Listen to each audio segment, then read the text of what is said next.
지금 주님이 세우시는 사람 시리즈로 함께 은혜를 나누고 있습니다. 주님이 세우시는 사람, 첫 번째는 어떤 사람이었습니까? 순종의 사람. 누가 그렇게 순종을 했던가요? 누가 그렇게 순종을 했던가요? 아브라함이 순종했죠. 아브라함 같은 순종의 사람.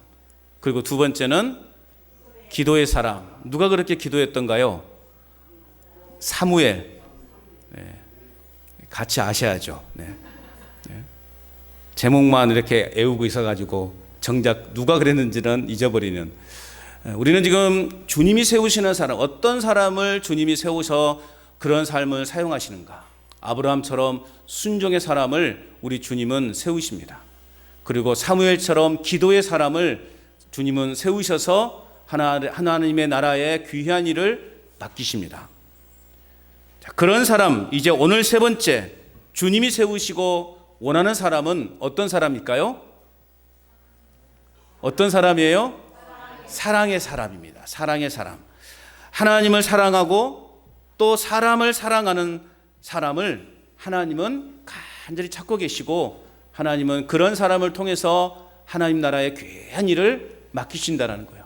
하나님 사랑과 또 사람을 사랑하는, 이웃을 사랑하는 그 사람을 우리 하나님은 지금 찾고 계십니다. 오늘 저와 여러분들이 순종의 사람이요, 기도의 사람이요, 또 사랑의 사람이 될 수 있기를 축복합니다.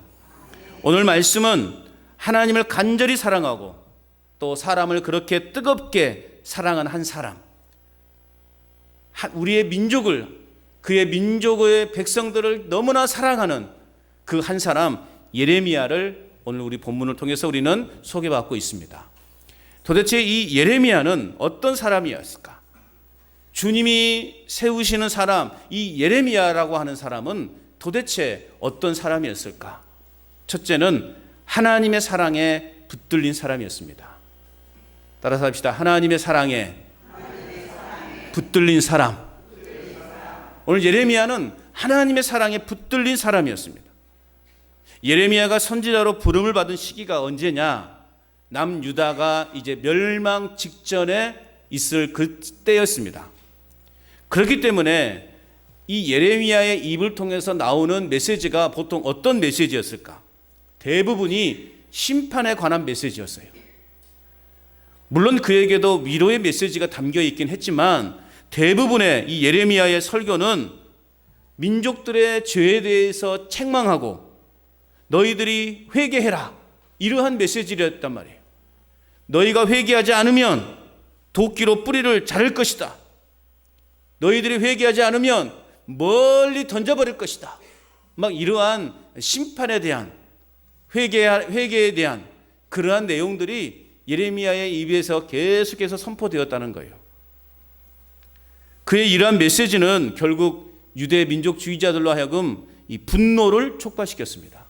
여러분, 심판에 대해서 계속 제가 이 강단에서 설교한다면 여러분 어떨까요? 맨날 그냥 회개하시오, 회개하시오, 이런 설교만 제가 계속 한다면 여러분 어떻겠습니까? 아이고 지겨워, 아이고 지겨워, 그러지 않겠습니까? 예레미야의 설교가 그러한 설교였단 말이죠. 그런데 그도 그럴 것이 당시의 그 상황이 어떠했는가를 우리는, 왜 예레미야가 이런 설교를 할 수밖에 없었는지에 대해서 우리는 이해해야 돼요. 왜 유다가 망했습니까? 왜 유다가 멸망의 길로 지금 치닫고 있습니까? 범죄 때문에 그래요. 우상 숭배 때문에 그래요. 하나님 앞에 불순종했기 때문에 그래요.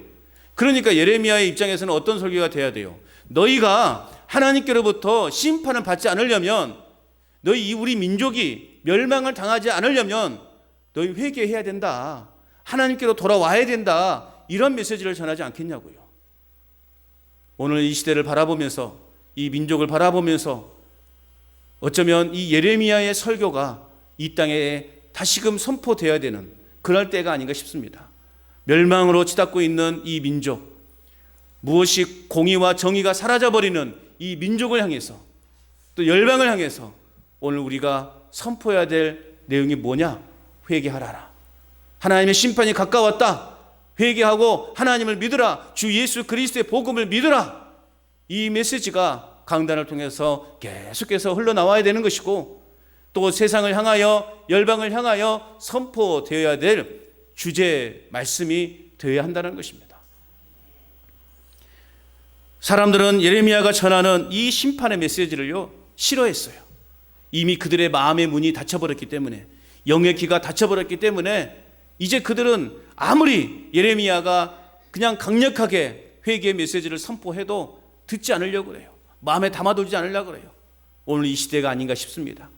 오늘 이 시대, 지금 여러분이 이렇게 예배당에 앉아서 예배드리고 있지만, 근데 강단에서는 회개하라고, 하나님을 사랑하라고, 이웃을 사랑하라고, 양보하라고, 용서하라고 그렇게 끊임없이 전하고 있지만, 이 말씀이 여러분 마음밭에 콱 와 닿습니까? 여러분의 귀에 쏙쏙 들어옵니까? 들리는 건 잘 들리죠? 네. 들리는 건 잘 들려요. 그런데 그것이 내 마음속에 깊이 와 닿는가? 우리는 내 자신을 점검해야 봐야 돼요. 우리의 마음이 지금 그렇게 굳어져 있다라는 거예요. 어떤 말씀이 선포되어도 그것이 내 마음판에, 내 마음이 굳어져 있기 때문에 튕겨나가는 거예요. 철판으로 내 마음이 지금 가려져 있기 때문에 말씀이 들어가지가 않은 거예요. 이것이 오늘날 우리 교회의 큰 문제예요. 아니, 교회 문제가 아니라 우리 성도들의, 우리 자칭 그리스도인이라고 말하는 우리, 저와 여러분들이 가장 큰 문제라는 거예요. 뭐 목사라고 완벽합니까? 저 역시도 매일같이 말씀을 묵상하고 또 말씀을 나누고 말씀을 전하지만, 저 역시도 그 말씀이 지금 전하고 있는 제 자신도 그 말씀이 내 삶으로 살아내지 못하는 그 모습을 볼 때, 참 나도 참 완악한 인간이구나, 나도 참 어쩔 수 없는 인간이구나 라는 그러한 자괴감에 빠지기도 합니다. 여하튼 오늘 예레미야 시대, 예레미야의 이 회개를 선포하는 심판에 대한 메시지를 사람들은 싫어했어요. 하나님의 말씀을 곧이곧대로 따르는 사람들에 대해서는 사람들로부터 대부분 인정을 받지 못해요. 여러분 한번 실험을 해보세요. 하나님 말씀대로 한번 살아보려고 해보세요. 그러면 주변 사람들이 싫어해. 아이고, 그냥 유단히 막 유별나게 그렇게 할 필요가 뭐가 있냐, 막 그런 식으로 아마 여러분에게 이야기할 거예요. 노아도 마찬가지예요. 노아도요, 하나님의 명령에 따라서 120년간이나 방주를 지으면서 많은 사람들에게 조롱을 받았어요. 헛된 시간 보내고 있다. 여러분, 말이 120년이지 120년이면 엄청 길 시간이잖아요. 그 시간 동안 방주를 짓는데 온 인생을 바쳤단 말이에요. 이 사람들이 볼 때 얼마나 미련하고 어리석습니까?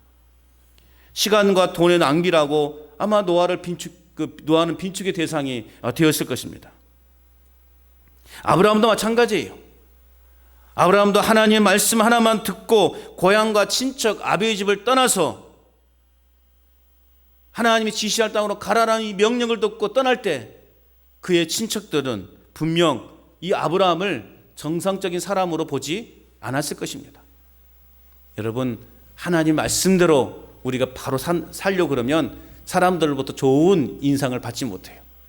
그럼에도 불구하고 우리는 그런 삶을 살아야 되는 겁니다. 왜? 우리의 시선은, 우리의 관심은 하나님께 있기 때문에. 사람들이 나를 칭찬하지 않는다 할지라도 하나님께로부터 칭찬받으면 그것으로 만족해하는 저와 여러분 될 수 있기를 바랍니다. 하나님께서는 예레미야에게, 듣기 싫어하는 백성들에게 그럼에도 불구하고 심판의 메시지를 계속해서 전하라 라고 그렇게 명령하고 있습니다. 왜 그렇다면 하나님은 저처럼 완악한 그 백성들에게 계속해서 이 심판의 메시지를 예레미야로 하여금 전하도록 말씀하고 있는 것인가?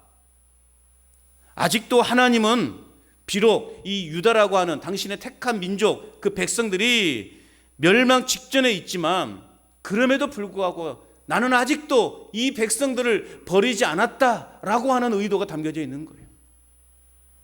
심판의 메시지를 듣고 하나님 품으로 회개하여 하나님 품으로 돌아오라 라고 하는 그 하나님 아버지의 간절한 마음이 담겨져 있는 거예요. 끝까지 한 사람이라도 버리지 않는 하나님 아버지의 마음. 그래서 하나님은 예레미야가 비록 그것 때문에 조롱도 받고 또 막 무수히 어려움을 당하고 또 매도 맞고 돌에 맞기도 하지만 그럼에도 불구하고 예레미야로 하여금 말씀을, 심판의 메시지를 전하도록 그렇게 명령하신 것입니다. 한 사람이라도 회개하여 하나님께로 돌아올 수가 있다면 이게 하나님 아버지의 마음이에요. 예레미야는 이런 하나님의 심판의 말씀을 전한다는 이유로 미움과 오해와 비난을 한 몸에 받았습니다. 그래서 오늘 우리가 읽었던 20장 말씀, 20장 1절부터 말씀을 보면 제사장 바수훌이라고 하는 사람이 이 예레미야의 예언을 듣고 예레미야를 때리고 심지어는 예레미야를 감옥에 가둬버렸습니다. 이게 지금 예레미야는 감옥에 갇힌 신세예요. 여러분, 예레미야가 뭐 큰 죄를 졌습니까? 살인을 범했습니까? 물건을 훔쳤습니까? 남에게 해코지를 했습니까? 예레미야는 단지 하나님의 심판의 메시지만 전했을 뿐이에요. 하나님 명령을 받아서. 그랬더니 제사장이 이 예레미야를 그냥 두들겨 패고 감옥에 가둬버렸어요. 얼마나 예레미야 입장에서는 답답하겠냐고요. 억울하겠냐고요. 그 억울함을 지금 오늘 본문을 통해서 하나님께 화소연하고 있는 거예요. 오늘 본문 7절, 8절 말씀을 한번 읽어볼까요? 7절, 8절 시작. 여호와여, 주께서 나를 권유하심으로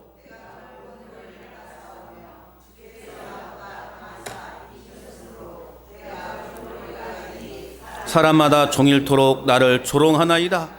내가 말할 때마다 외치며 파멸과 멸망을 선포함으로 여호와의 말씀으로 말미암아 내가 종일토록 치욕과 모욕거리가 됨이니라.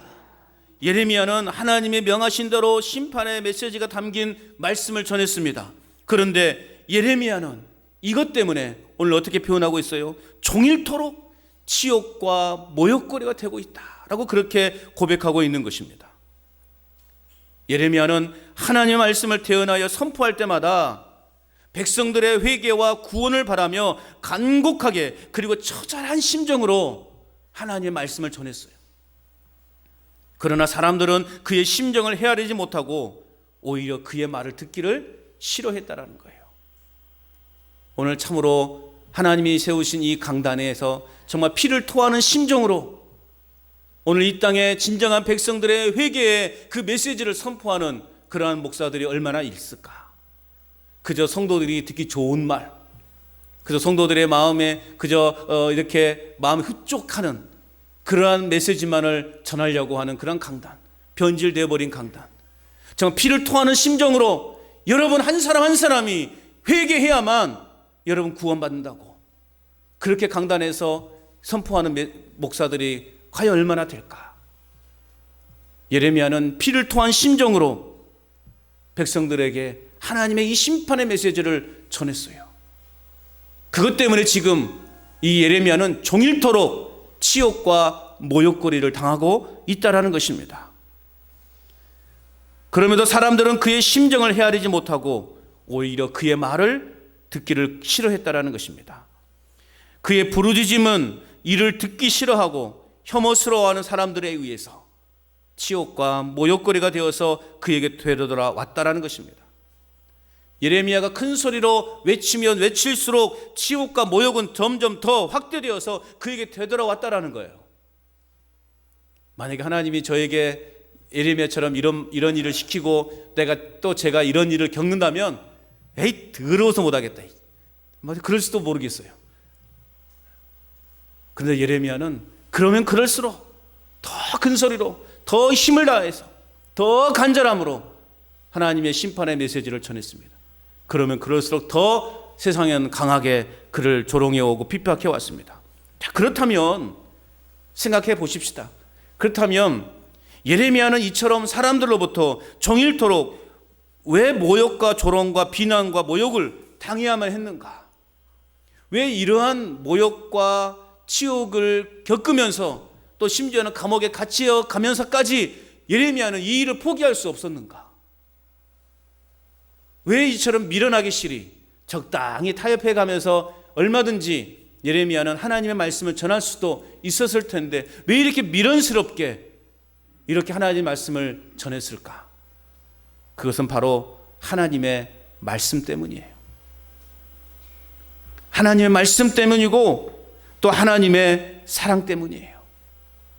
이것을 보면 예레미야가 하나님의 말씀에 붙들린 사람이었다는 것을 알 수 있어요.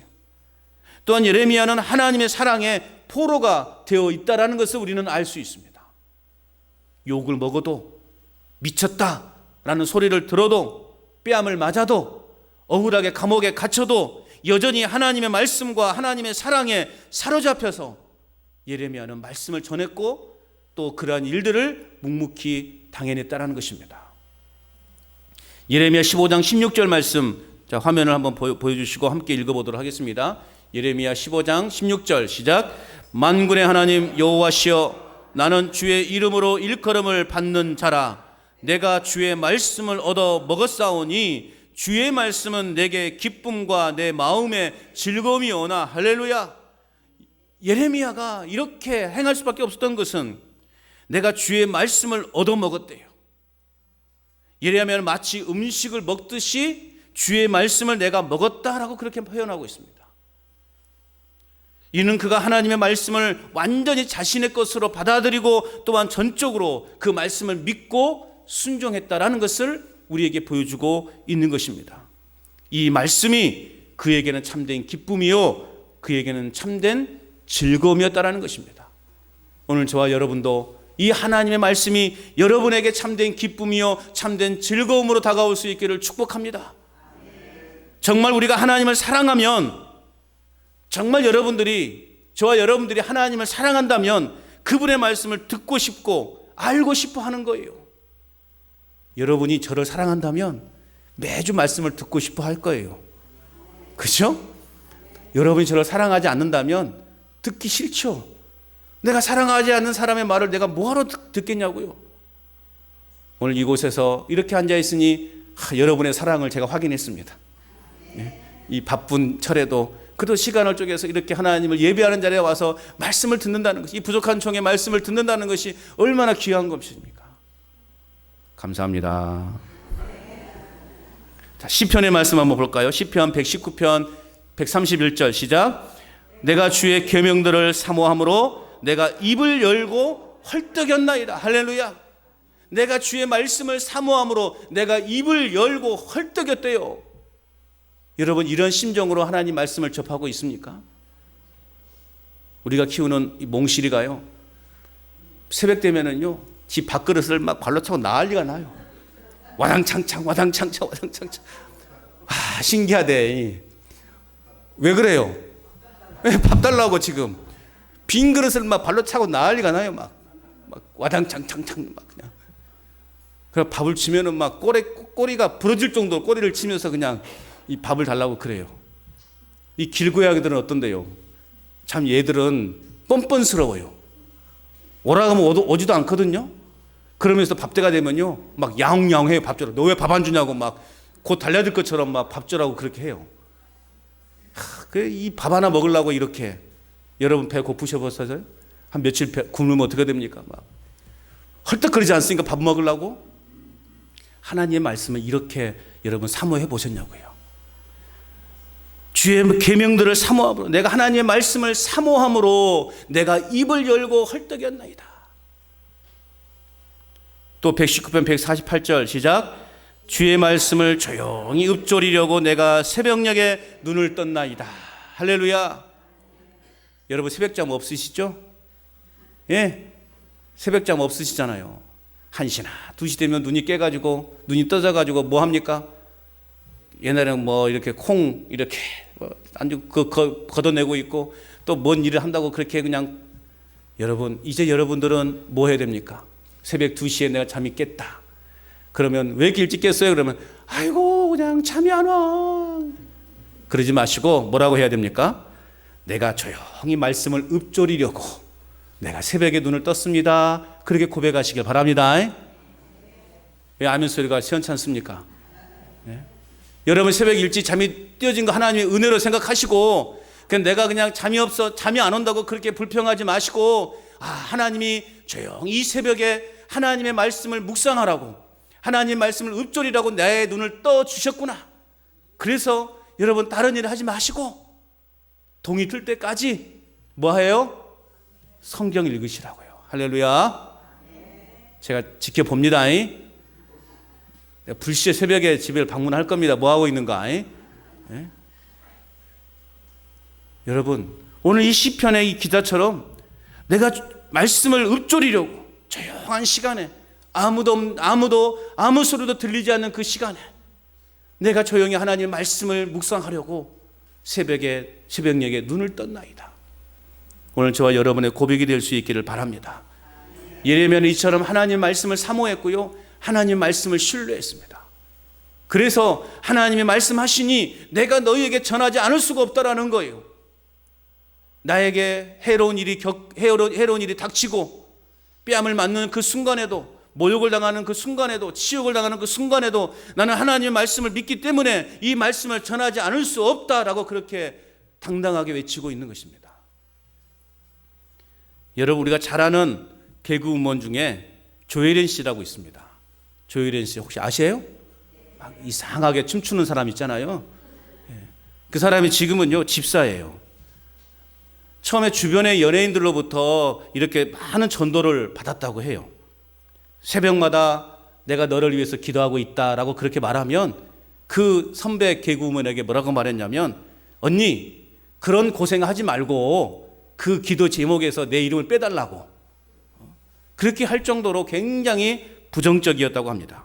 그런데 이제 여러 가지 막 루머에 휩싸이고 또 구설수에 오르고 또 남편과의 그러한 이혼 등으로 말할 수 없는 그러한 심적인 고통을 겪을 때, 심지어는 그냥 자살이라고 하는 그 단어를 생각하고 있을 그때쯤에 극적으로 예수님을 만나면서 그의 인생이 바뀌었다고 고백하고 있습니다. 예수님을 만나면서 가장 변화된 것은 뭐냐? 그녀는요 말씀을 읽는 재미에 푹 빠져 살았다고 고백해요.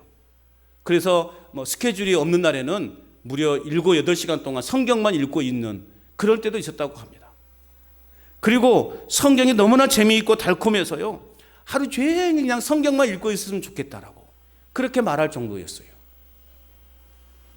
매일 하나님께 묻고 하나님과 동행하면서 하나님의 자녀로서의 사명에 따라 살아가려고 노력하고 있다라고 그녀는 간증합니다. 그녀는 지금요 이제 대학원에 가가지고 역사신학을 이제 박사과정을 지금 공부하고 있어요.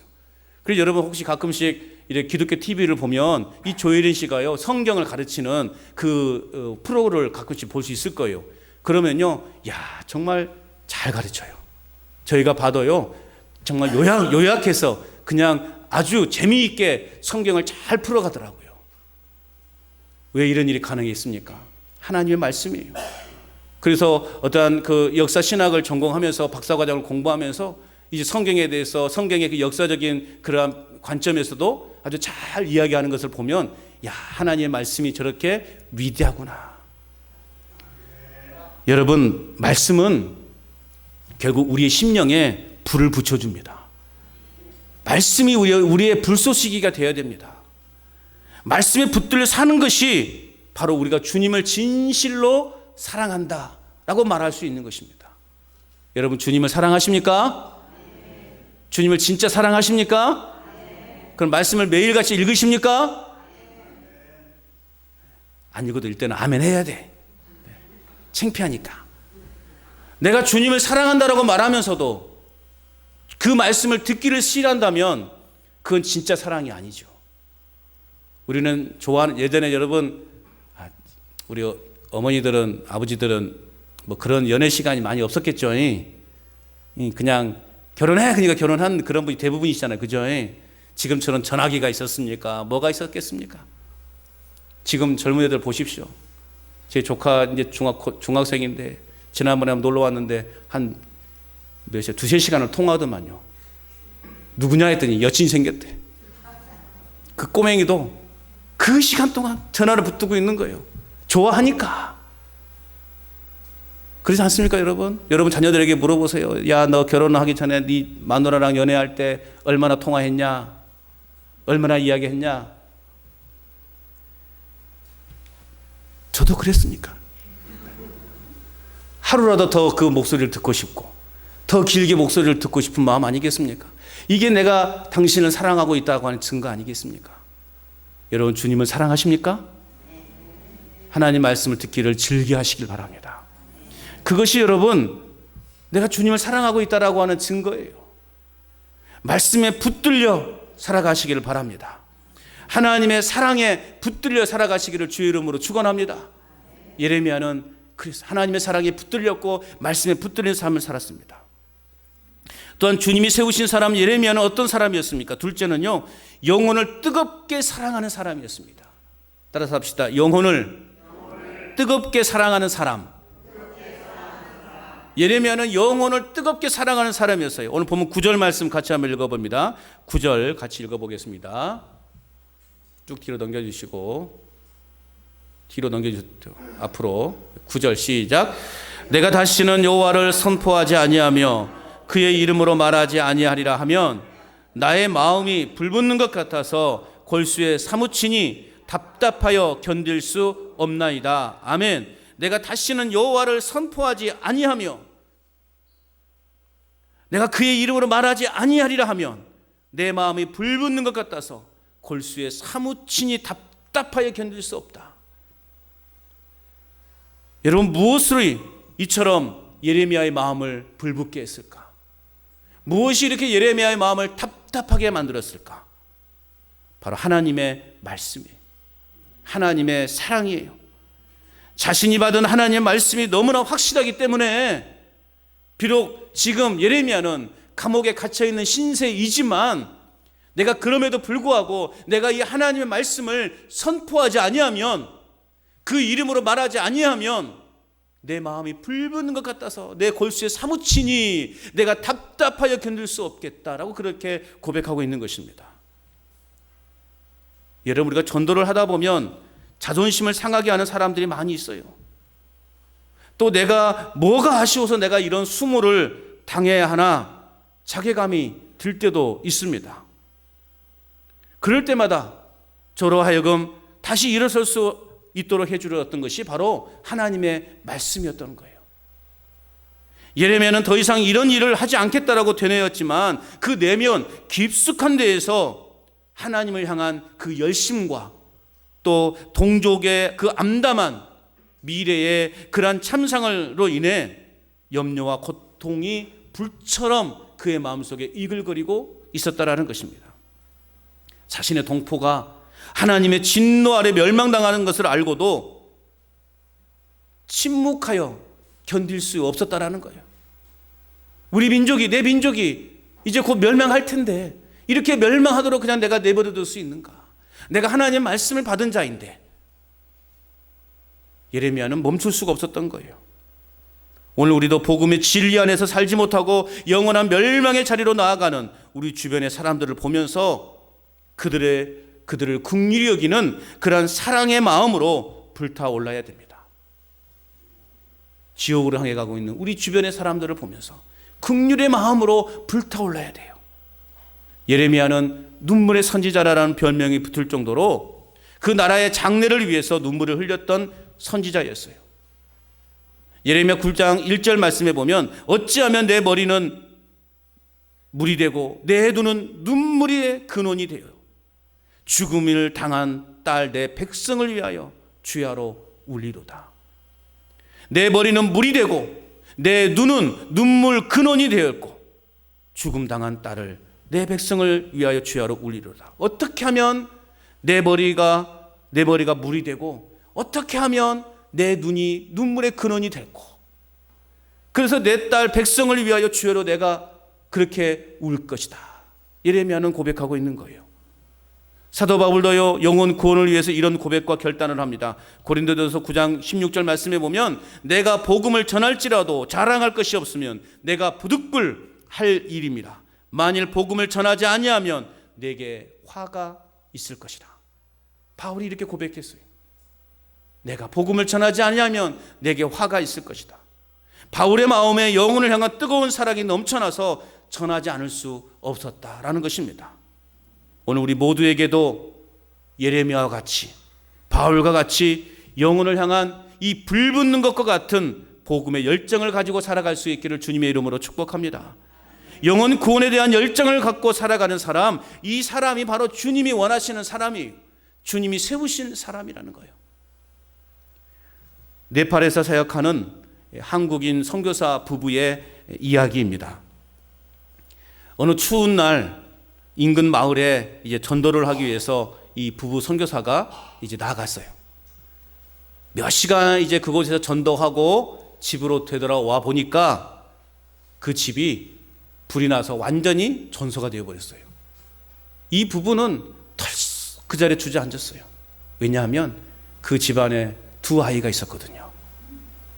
두 아이가 그냥 그 불에 타서 죽음을 맞이하게 된 것입니다. 새카맣게 변해버린 그 어린 자녀의 죽음 앞에서 이 선교사는 어떤 모습을 취했을까요? 모든 것이 다 절망적이지 않았겠습니까? 이 선교사 부부는 울부짖었어요. 하나님 왜입니까? 하나님 왜입니까? 라는 그 질문만 던졌던 거예요. 하나님 어찌해서 이런 일을 저희가 겪어야 되는 것입니까? 아골골짝 빈들여도 복음 들고 가오리라 라고 그렇게 찬송하며 떠났던 이 선교의 길에서 이런 일을 당한 선교사님 부부는 어떻겠습니까? 몇 날 며칠을 정말 실상한 사람들처럼 보냈어요. 그래서 이제 네팔 한인 선교회에서 이 부부를 이대로 두면 안 되겠다 싶어서 조기 귀국을 이제 그 선교 단체에서 결정을 했습니다. 그러던 어느 날 이 선교사 부부가 그들 앞에 나타나서 이렇게 이야기했습니다. 아직도 주님이 우리 자녀를 이렇게 빨리 데려가신 이유를 우리는 알 수 없습니다. 다시 우리 아이들이 문을 열고 들어올 수만 있다면 우리는 어떤 희생을 치러서라도 이 아이들을 양육할 것입니다. 조금 지나면 그래도 주님의 뜻을 알게 되겠죠. 그러나 한 가지 분명한 것은 우리의 사명은, 우리 부부에게 주어진 이 사명은 계속 되어야 한다는 것입니다. 우리는 네팔을 떠나지 않고 이곳에 남겠습니다 라고 그렇게 고백하는 거예요. 그 히말라야 산자락에 두 자녀를 묻은 이 선교사 부부는 이제 그 가슴에 네팔의 민족을 품게 되었습니다. 그래서 이 부부는 사도 바울이 환난과 핍박이 기다리고 있는 그 예루살렘을 향해 다른 사람들의 만류에도 불구하고 가면서 고백했던 그 말을 이 선교사 부부는 인용했습니다. 사도행전 20장 24절 말씀입니다. 내가 달려갈 길과 주 예수께 받은 사명 곧 하나님의 은혜의 복음을 증언하는 일을 마치려 하면은 나의 생명조차 조금도 귀한 것으로 여기지 아니하노라. 이 부부는 이제 자녀들은 대신 그 산에 묻고 네팔의 민족을 가슴에 품고 이제 네팔 선교에 전념을 했다라고는 하는 이 선교사 부부의 이야기입니다. 여러분, 사명을 따르는 삶, 하나님을 사랑하는 사람은 하나님이 사랑하시는 영혼을 품고 살아가는 사람이에요. 왜 하나님은 예레미야를 통해서 이 백성들에게 심판의 메시지를 계속 전하라고 말씀하셨을까요? 한 사람이라도 더 건지기 위해서, 한 사람이라도 더 구원하기 위한 하나님 아버지의 마음이라고 말씀을 드렸어요. 여러분, 하나님의 사랑은요 다 공평합니다. 우리만 특별히 사랑하시는 것이 아니에요. 이 땅에 있는 모든 사람을 다 하나님은 똑같이 사랑하신다는 거예요. 그렇다면 우리는 어떤 마음을 가져야 됩니까? 우리는 모든 사람을 같이 우리 마음속에 품고 우리는 그들을 위해서 희생하고 헌신하고 계속해서 복음을 전해야 되는 것입니다. 영혼을 향한 뜨거운 사랑의 불은 그 무엇으로도 그 누구도 감히 끌 수 없는 것입니다. 우리 지지난주에 이곳에서 설교했었던 선교보고했던 그 유광식 선교사님도요, 선교지를 떠난 지 얼마 안 되어서 큰아들이 죽게 된 소식을 듣게 된 거예요. 얼마나 억울했겠습니까? 얼마나 답답했겠습니까? 하나님의 부르심을 받아서 하나님의 그 명령에 따라서 이제 한국에 있는 모든 그러한 농사 일들을 큰아들에게 맡기고 갔는데 몇 달 못 되어서 그 아들이 그만 사고로 죽임을 당했어요. 얼마나 답답했겠냐고요. 그래서 그들은 이제 장례를 치른 후에 그 모든 농사일을 다 그걸 재산을 다 팔고 이제 태국으로 가서 교회를 짓고 사역하고 있는 거예요. 참 그래요. 하나님의 이런 부르심을 받은 사람들은 왠지 이렇게 참 험난한 과정을 겪어요. 왜 그랬습니까? 하나님의 사명을 더 잘 감당하라는 그런 의미 아니겠습니까? 영혼을 향한 뜨거운 사랑은요, 그 불은 그 어떤 것으로도 끌 수 없다라는 거예요. 이런 뜨거운 복음의 열정이 오늘 우리 교회가 부흥의 길로 나아가는 밑거름이 된다는 사실을 믿으시기 바랍니다. 영혼을 향한 뜨거운 사랑의 불을 가슴에 품고 살아가는 저와 여러분이 될 때 우리 교회는 부흥의 길로 나아갈 줄로 확실히 믿습니다. 영혼을 향한 뜨거운 마음을 품으시기를 바랍니다. 옆에 있는 믿지 않는 이웃도 마음에 품으십시오. 왜 아멘 안 하십니까? 마음에 품으시라고. 내가 미흡게 생각하는 그 사람도 마음에 품으시라고요. 마음에 품을 때 하나님의 역사하시는 거예요. 오늘 예레미야는 영혼을 향한 뜨거운 사랑이 그들의 마음에 있었습니다. 끝으로 주님이 세우시는 사람 예레미야는 어떤 사람이었을까? 예레미야는 하나님만을 두려워하는 사람이었습니다. 따라서 합시다. 하나님만을 두려워하는 사람. 지금 예레미야가 어디 있다고 말씀을 드렸어요? 예레미야가 지금 어디 있어요? 감옥에 있어요. 몇 분 지났다고 벌써 잊어버렸을까? 제가 한 3번 정도 이야기한 것 같은데. 예레미야는 지금 감옥에 갇힌 신세예요. 그를 위협하는 말과 캄캄한 환경이 그를 굉장히 두렵게 했을 거예요. 그러나 그는 절망의 끝자락에서 다시 일어섰어요. 자, 어떻게 이 예레미야를 사람들이 모함하고 또 이렇게 빈정대는지 10절 말씀 같이 읽어봅니다. 10절 시작. 나는 무리의 비방과 사방이 두려워함을 들었나이다. 그들이 이르기를 고소하라. 우리도 고소하리라 하오며 내 친한 벗도 내가 다 실족하기를 기다리며 그가 혹시 유혹을 받게 되면 우리가 그를 이기어 우리 원수를 갚자 하나이다. 예레미야는 수많은 사람들의 수군거리는 소리를 들었어요. 야, 예레미야가 겁에 질려 있다. 너희는 그를 얼른 고소해라. 그러면 우리가 그를 고발하겠다. 혹시 그가 실수라도 하게 되면 우리가 그를 덮치고 그에게 보복하자. 이런 소리를 예레미야가 듣게 된 거예요. 얼마나 여러분 예레미야가 두려웠겠습니까? 이런 혹독한 위협 앞에서도 그럼에도 불구하고 예레미야는 오직 하나님만을 의뢰했다라는 거예요. 11절 말씀 같이 읽어봅니다. 시작. 그러하오나 여호와는 두려운 용사 같으시며 나와 함께 하심으로 나를 박해하는 자들이 넘어지고 이기지 못할 것이오며 그들은 지혜롭게 행하지 못함으로 큰 치욕을 당하오리니 그 치욕은 길이 잊지 못할 것이니이다. 13절도 읽어봅니다. 13절 시작. 여호와께 노래하라. 너희는 여호와를 찬양하라. 가난한 자의 생명을 행악자의 손에서 구원하셨음이니라. 할렐루야. 예레미야는 정말 두려워해야 될 분은 용사의 신 여호와 하나님이라고 고백하고 있습니다. 사람들의 저런 말이 아니라는 거예요. 사람들의 위협적인 말이 아니라는 거예요. 예레미야는 정말 두려워해야 될 분은 용사의 신 오직 여호와 하나님이시다. 세상이 나를 두렵게 할 때 우리는 하나님을 더 두려워해야 됩니다. 왜 그렇습니까? 하나님은 우리의 몸과 영혼을 지옥불에 던질 수 있는 분이시기 때문에 그렇습니다. 그러므로 하나님이 함께 하시면 승리는 누구의 것? 나의 것입니다. 할렐루야.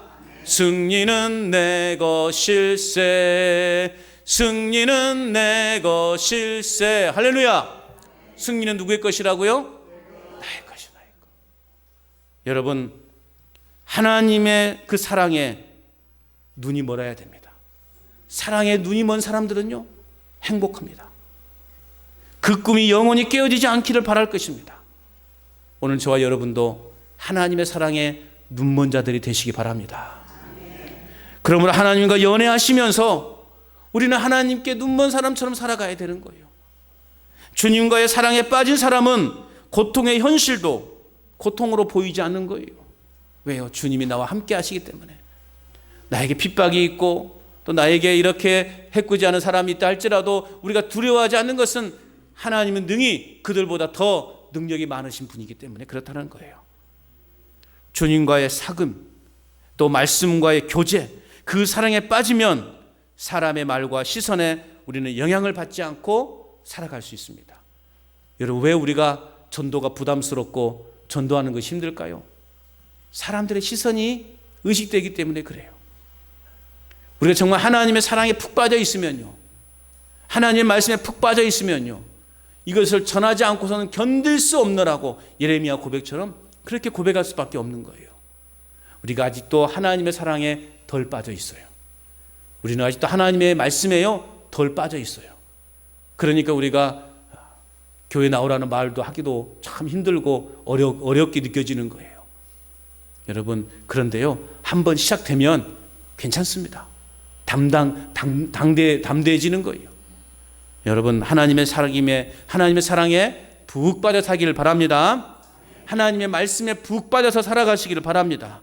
오직 그 사랑하는 주님을 또 다른 영혼에게 소개하고 싶을 그런 열정을 갖고 우리는 살아가야 하는 것입니다. 그것이 우리 인생의 진정한 행복한 삶이고 우리 인생의 진정한 축복의 삶이라는 것을 여러분 믿으시기 바랍니다. 우리 주님은 오늘 예레미야처럼 하나님의 말씀에 사로잡힌 자, 주님의 사랑에 굶주린 자, 영혼을 뜨겁게 사랑하는 자, 하나님만을 두려워하는 자를 우리 하나님은 찾고 계십니다. 말씀에 붙들려서 영혼을 구원하기 위해 눈물 흘릴 수 있는 자를 일꾼 삼기 위해서 우리 주님은 지금 찾고 계십니다. 오늘 우리 모두가, 그리고 우리 교회가 그러한 거룩한 일에 맡아 쓰임받는 바로 주님이 세우시는 그러한 사람이 될 수 있기를 바랍니다. 저와 여러분들이 주님이 찾고 찾는, 그래서 주님이 세우시는 그러한 사람이 될 수 있기를 바랍니다. 우리 교회가 그 주님이 세우시는 교회가 될 수 있기를 바랍니다. 우리가 더욱더 그러한 일을 위해서 힘써 노력하고 힘써 전진해가는, 그래서 하나님께로부터 칭찬받는, 그래서 궁극적으로 우리 교회가 영적 부흥을 경험하는 그러한 우리 교회가 될 수 있기를 주님의 이름으로 축원합니다.